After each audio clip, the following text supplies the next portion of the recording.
No grego, terapia quer dizer prestar cuidados médicos e pode ser realizada através da medicina convencional ou não convencional. Você vai saber um pouco mais dessa prática nesse Produtora de Notícias.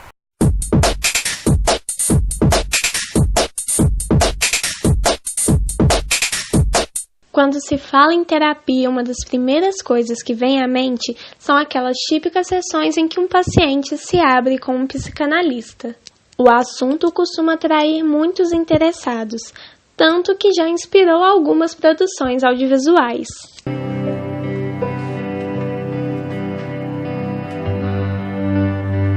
O que eu quero saber é se as pessoas te procuram para contar de coisas pesadas.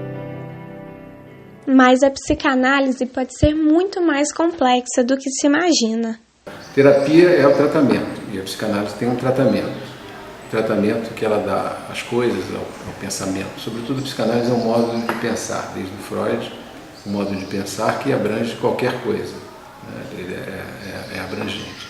E a psicanálise ela visa então a tratar as questões que qualquer um tenha a apresentar. E mediante o seu processo, né, de associação, livre associação das palavras, etc., e o acompanhamento dos sentidos que são apresentados a ela.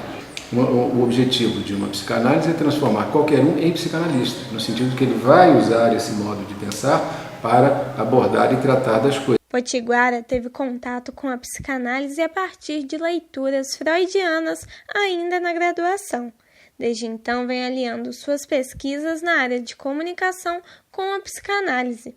Como especialista no assunto, ele comenta sobre a importância de Freud nessa área.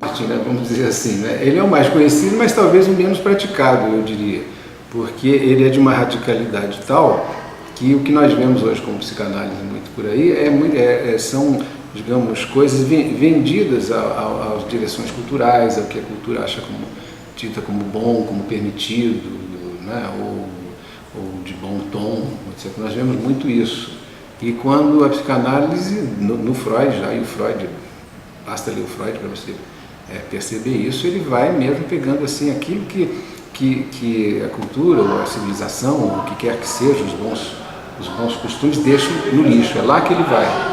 Apesar da psicanálise ser uma das formas mais tradicionais de terapia, outros tipos não convencionais vêm ganhando cada vez mais o seu espaço. O professor João Batista Piscinini Teixeira é o coordenador do Programa de Medicina em Terapias Não Convencionais e Fitoterapia. Professor, em que consiste esse projeto? Esse projeto foi desenvolvido a partir da época em que a Organização Mundial de Saúde, por volta de 1986, recomendou aos países do mundo inteiro, principalmente os países em desenvolvimento, a volta ao natural, o uso da medicina natural. E a fitoterapia é a terapêutica mais antiga que existe, a mãe de todas as outras medicinas, entre aspas. Ela tem mais de 12.500 anos. E essa forma utiliza o quê? Utiliza as ervas medicinais ou plantas medicinais. Então, a fitoterapia, ela pega a planta medicinal, classifica, cataloga, indexa essa planta e a partir dela identifica-se o princípio ativo, ou a base medicamentosa, que se transforma no fitoterápico ou medicamento. E para quais casos a fitoterapia costuma ser indicada? Ela é indicada em todas as patologias que a gente conhece, inclusive patologias antivirais. Ela não é indicada apenas para uma coisa. Nós temos no Brasil mais de 250 mil espécies de plantas medicinais. O resultado, tanto da psicanálise quanto da fitoterapia, podem ser muito benéficos, cada um à sua maneira. As pessoas que fazem análise, elas podem dizer sobre isso, que passam a considerar as coisas, incluindo variáveis que normalmente não são incluídas.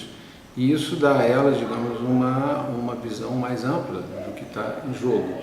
E não, digamos assim, não ficam necessariamente apavoradas de saída com alguma coisa que pareça fechada demais. Há uma possibilidade de considerar aquilo fora da pressão do momento. A vantagem é a pouca existência de efeitos colaterais e contraindicações. Então, as terapias chamadas complementares ou não convencionais, elas podem ser uma alternativa ao tratamento ou uma complementação ao tratamento proposto.